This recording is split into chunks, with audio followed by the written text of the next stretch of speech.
Hello everyone and warmly welcome है दोस्तों आप सभी का आईएफएस की शानदार प्लेटफॉर्म के ऊपर। दोस्तों सीएसआईआर नेट दिसंबर 2024 का रिजल्ट लग चुका है, ये बात हमें सभी को पता है। और उसी के साथ साथ आईएफएस के होनहार एंड मेहनती बच्चों ने इस एग्जाम्स में जो है बहुत ही शानदार परफॉर्मेंस किया है। तो ऐसे ही कैंडिडेट से हम मिल रहे हैं, जान रहे हैं उनकी जर्नी के बारे में। तो क्या अप एंड डाउन्स रहे, किस तरीके का स्ट्रगल्स रहा, कैसे मेहनत की, रिवीजन कैसे की, पढ़ाई कैसे की। और मुझे पूरा यकीन है कि जो भी नए एस्पिरेंट्स है या भी मल्टीपल टाइम्स फेलर की वजह से जो बच्चे एग्जाम क्रैक नहीं कर पा रहे, उनको सही डायरेक्शन मिल जाएगा, सही अप्रोच पता चल जाएगी और वो भी एक बेहतरीन रैंक के साथ अगला अटेम्प्ट जो है क्वालिफाई कर ले। तो जानते हैं दोस्त की जर्नी क्या रही थी, किस तरीके से उन्होंने प्रिपरेशन किया था, और भी बहुत सारी चीज़ों को उनके ही थ्रू जानते हैं। तो हेलो, हेलो सर। थोड़ा अपने बारे में बताइए, इंट्रोड्यूस कीजिए हमें। सर मेरा नाम कनकेश है। मैं हिमाचल प्रदेश से हूँ, चंबा डिस्ट्रिक्ट से। और सर मैंने अपनी बीएससी गुरु नानक देव यूनिवर्सिटी अमृतसर से करी है। एमएससी भी वहीं से करी है। उसके बाद सर मैंने 6 मंथ के लिए प्रिपेयर करा इस पेपर के लिए। तो अब मैंने कर लिया ओके, तो आपकी रैंक पॉलिटिकल। क्या रही है? सर मेरी रैंक 131 है। जीआरएफ। 131 इन जेआरएफ। हाँ जी। तो पहले तो आपको कॉन्ग्रेचुलेशन मेरी तरफ से, पूरा एफएस फैमिली की तरफ से। Thank you sir.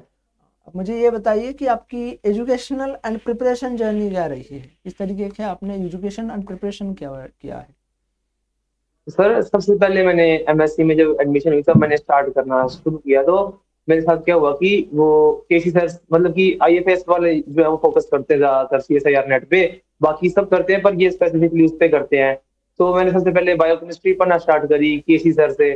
तो मैं सर पहले मेरे को पता नहीं था कि मतलब कि इस पेपर में हमने 13 यूनिट पढ़नी है, तो मेरे को लगा कि हो जाएगा हो जाएगा।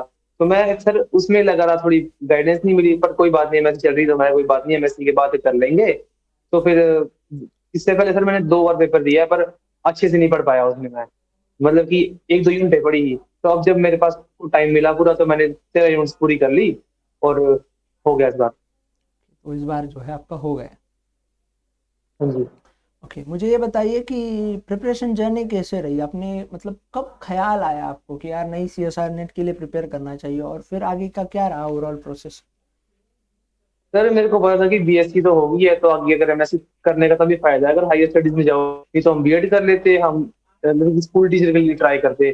तो मैं सोचा पीएचडी कर लेते हैं, उसके बाद रिसर्च में भी इंटरेस्ट है। तो फिर उसके बाद अपने स्कॉलरों को देखना स्टार्ट किया, तो वो बोलते कि हमने नेट किया है। तो फिर हमारे को भी उससे मतलब कि सीखने को मिला कि हम भी तैयारी करते हैं।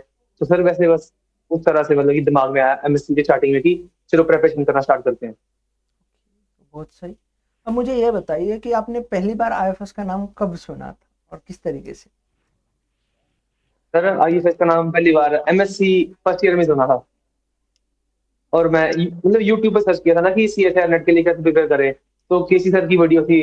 तो उन्होंने बताया था कि ऐसे ऐसे पेपर होता है, मतलब डिटेल डाली हुई थी इसके बारे में। ओके, तो उसके बारे में जो है पूरी वीडियो डिटेल्स डाली थी और वहाँ से जो आपको पूरा क्लियरली पता चला।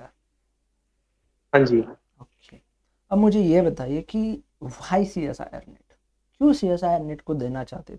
मतलब आप किसी गवर्नमेंट एग्जाम्स को भी टारगेट कर सकते थे और भी बहुत सारी चीज़ों को टारगेट कर सकते थे, तो फिर सीएसआईआर नेट ही क्यों। सर एक तो ये है कि असिस्टेंट प्रोफेसर की एलिजिबिलिटी है, चाहे आप गेट दे लो चाहे कोई और एग्जाम दे लो, तो असिस्टेंट प्रोफेसर के लिए तो नेट आपको करना ही पड़ेगा। ठीक है। सर मतलब कि हम मतलब कि सिंपल आदमी हैं, मतलब कि हमने कोई इतनी खतरनाक कोई फर्म नहीं चलाई है, हमने कोई फूल वगैरह नहीं उगाए हैं, कोई हमने कोई एग्रीकल्चर इंडस्ट्री में कुछ ऐसा हासिल नहीं किया कि हमें बुला लेंगे कि भाई तुम जाके लेक्चर दो कॉलेज में। तो आपको एलिजिबिलिटी तो चाहिए, है ना। तो फिर एक एक तो उसके लिए हो गया। और सर थोड़ा सा बचपन से इंटरेस्ट था थोड़ा सा रिसर्च में ना।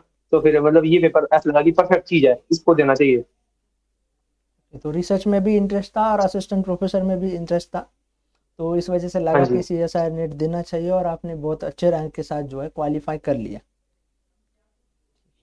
अब मुझे ये बताइए कि सीएसआईआर नेट की प्रिपरेशन या सीएसआईआर नेट की जो 6 महीने की जर्नी रही, वो तो आपने हाँ मतलब जी। मास्टर्स होने के बाद अलग से प्रिपरेशन किया है, तो यकीनन एक आइडियल रूटीन फॉलो किया होगा, लेक्चर का सही तरीका क्या होगा, बिल्कुल रिवीजन बिल्कुल कैसे सर, हाँ की, जी। क्वेश्चन प्रैक्टिस कैसे की, तो एक ओवरऑल जर्नी जो है आपकी बताइए मुझे। सर जैसे मैंने कोचिंग नहीं ली है। तो मैंने यूट्यूब पर मल्टीपल सोर्सेस से पढ़ा हुआ है, लेकिन सबसे ज्यादा सोर्सेस मेरे को आईएफएस के ही मिले हैं। मतलब कि अब जैसे मतलब कि यूट्यूब पे है तो मतलब कि बड़ी ज्यादा चैनल्स हैं, जो सच्ची बात बोलता हूँ आपको। पर जो डायरेक्शन है वो तो आईएफएस वालों ने दी है ना, कि मतलब कि अगर मैं प्रेपरेशन कर रहा हूँ तो मैंने मेरे पास उनकी पीवाईक्यू की बुक मंगाई मैंने, जो पीवाईक्यू बुक होती है सर आपकी अमेज़न वगैरह पे, आपकी साइट पे भी है। तो मैंने वो मंगाई, अपनी प्रिपरेशन को करते-करते मैंने उससे ही चेक करा कि क्या मैं सही पढ़ रहा हूँ?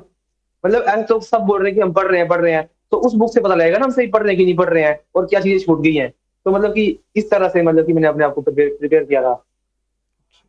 मतलब आपका सिंपल था कि अगर मैं पढ़ रहा हूँ तो पीवाईक्यू के क्वेश्चन सॉल्व होने चाहिए, बिल्कुल सर। और फिर आपके जब क्वेश्चन सॉल्व होते चले गए तो कॉन्फिडेंस भी बढ़ता चला गया, पढ़ाई का डायरेक्शन भी चलता गया, और फिर आगे आप बढ़ गए। हाँ जी सर। अब मुझे ये बताओ कि यस कितने सर। यूनिट्स के लिए प्रिपेयर किया था सीएसआर नेट के लिए? सर किसके लिए? सीएसआर नेट में कितने यूनिट्स को प्रिपेयर किया था या पूरे सिलेबस को प्रिपेयर ओके किया? सर। Okay sir. सर वो जो प्रांशु सर नहीं है, उनके शॉर्ट्स देखे थे, उन्होंने बोला था कि आपको पहली 4 यूनिटें मतलब कि पहली 6 यूनिटें अच्छे से कर लो, बाकी 50-50% कर लो और जो बाकी यूनिट्स की इंपॉर्टेंट टॉपिक्स कर लो। तो मैंने उस चीज़ को फॉलो किया, जो 4 यूनिट्स होती हैं आपकी, जैसे सेल बायोलॉजी होगी, आपकी सेल सिग्नलिंग होगी, मॉलिक्यूलर बायोलॉजी होगी, और जैसे मैं बॉटनी का हूँ, एमएससी बॉटनी में है, तो प्लांट फिजियोलॉजी मैंने अच्छे से कर ली। इकोलॉजी एवोल्यूशन तो आसान है सर। इन शॉर्ट 6 यूनिटें अच्छे से करी हैं, 4 यूनिटें 50-50% करी होंगी, और बाकी जो 3 यूनिटें बची इसमें सब सिर्फ एनिमल फिजियोलॉजी मैंने छोड़ दी, बाकियों के इंपॉर्टेंट टॉपिक्स कर लिए। तो बाकियों की जो है आपने इंपॉर्टेंट टॉपिक्स कर लिए। हाँ जी सर। अब मुझे ये बताइए कि आपने लगभग एंटायर सिलेबस को देखा है, इंपॉर्टेंट टॉपिक्स को, सिलेबस को कवर किया, कोर यूनिट्स बिल्कुल को सर, कवर। बिल्कुल। हाँ। अब मुझे ये बताइए कि सबसे इजीएस्ट यूनिट आपको कौन सी लगी पढ़ने में, इंटरेस्ट में? Ecology and evolution. Ecology and evolution, कोई रीजन है इसके पीछे? सर सबसे बेसिक चीज ये है उसमें, मतलब कि आसान भी है, जो बंदा उसको छोड़ेगा सर, मतलब वो मतलब कि एक चांस छोड़ता है, मतलब उससे एक तो क्वेश्चन भी आते हैं, हमेशा आते हैं, और बहुत आसान यूनिट है, आप उसको बहुत जल्दी प्रिपेयर कर सकते हो। ओके, तो इकोलॉजी एंड इवोल्यूशंस को जो है आप बहुत जल्दी प्रिपेयर कर लेते हो। अब मुझे ये बताइए कि हाँ मैंने जी। बहुत बच्चों से सुना है कि उसमें याद करने वाली बहुत सारी चीज़ें होती हैं, और एक तो अच्छा, जब इकोलॉजी एंड हाँ एवोल्यूशन। हाँ, ये तो इकोलॉजी इवोल्यूशन बॉटनी के बैकग्राउंड से हो तो आपको इजी लगती है, बट अगर आपका बैकग्राउंड जूलॉजी का है, माइक्रोबायोलॉजी बायोटेक का है, या प्रॉपर लाइफ साइंस वाला है, तो फिर थोड़ी दिक्कत होती है। उसमें तो याद करने वाली बिल्कुल चीज़ें सर। भी बहुत ज़्यादा है, और बहुत नए नए कंसेप्ट हाँ जो जी। है बायोटेक माइक्रो वालों को देखने का मिलते हैं। तो फिर आपका क्या सजेशंस रहेगा अदर डिपार्टमेंट के कि किस तरीके से उसको पढ़ना चाहिए? सर ठीक है, बोल सकते हैं कि बोटनी वालों को आसानी होगी, तो पर सर ऐसे ऐसा भी है, जो हमने पहली बार पढ़ा, हमें तो कुछ मतलब ये सब बताया भी नहीं था, मतलब कि ऐसा नहीं है कि आसान था हमारे को। अब 13 यूनिट हमने भी तैयार करी है, तो हमने सर रिवीजन करा है, ऐसी बात नहीं है, इतना रिवीजन करा है कि मैंने सर ओवर रिवीजन कर डाला। रिवीजन जो है वो की है सर। ओके, तो आपको मतलब आपका कहना ये है कि किसी भी बैकग्राउंड से होने से कुछ फर्क नहीं पड़ेगा, आपको हर चीज़ जो है नए से पढ़नी होगी तो फिर और बेहतर तरीके से पढ़ सकते हैं। बिल्कुल सर। ओके, अब जैसे आपने इजी यूनिट तो बता दी मुझे, अब मुझे ये बताओ कि सबसे हार्ड यूनिट आपको कौन सी लगी थी? सर ऐसे झूठ क्यों बोलना, हार्ड जैसा कुछ है नहीं है। ऐसे मेरे को सबसे मतलब कि ऐसे बोरिंग यूनिट लगी इम्यूनोलॉजी, मैंने नहीं करी, मैं नहीं पढ़ के गया इम्यूनोलॉजी, कुछ भी नहीं पढ़ा उसका, कुछ भी नहीं। इम्यूनोलॉजी का और फिर आपने भी सर अगर कुछ? आप पूछ रहे हो ना, हाँ डिफिकल्ट अगर आप पूछते हो ना सर, डिफिकल्ट नहीं बोल सकता मैं।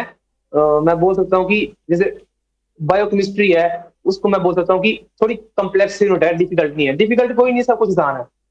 ये तो डिफिकल्ट कुछ भी नहीं है, सब कुछ आसान है, बस पढ़ लेना चाहिए। बस सर ये समझिए। ओके, अब मुझे ये बताइए कि रिवीजन एंड क्वेश्चन प्रैक्टिस किस तरीके से की थी आपने फिर? सर रिवीजन के लिए मैं ऐसे बोलता कि जैसे टोटल मैंने शुरू में 8 घंटे करी थी, तो मैं 4 दिन लेके चलता, हाँ एक दिन में 2 सब्जेक्टों को रिवीजन करूंगा। फिर क्वेश्चन तो एंड में ही करे थे, जो आईएफएस की मॉक टेस्ट थी आपके पास सीरीज, उसमें से ट्राई करे थे मैंने, और पीवाईक्यू की बुक थी उसमें से भी करे थे। ओके, तो पीवाईक्यू तो की सर बुक। शुरू में जब हाँ जी, पहली बार जब मैंने मॉक टेस्ट दिया था, तो मेरे को ना सर, मेरे आए थे कोई 300 मार्क्स का पेपर था, 60 नंबर आए थे। तो अगर मैं उस वक्त रुक जाता कि यार ये क्या हो गया, 60 आ गए, तो बात नहीं बनती। मैंने फिर मॉक टेस्ट दी, फिर 60 से 70 आए, फिर 80 आए। अब जब पेपर दिया तो और अच्छा हो गया।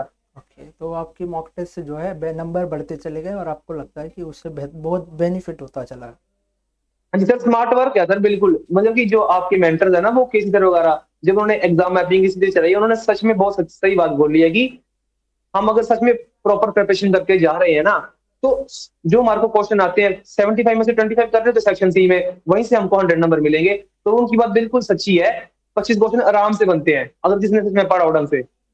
ओके, तो आपके कितने सही बने थे पार्ट सी में?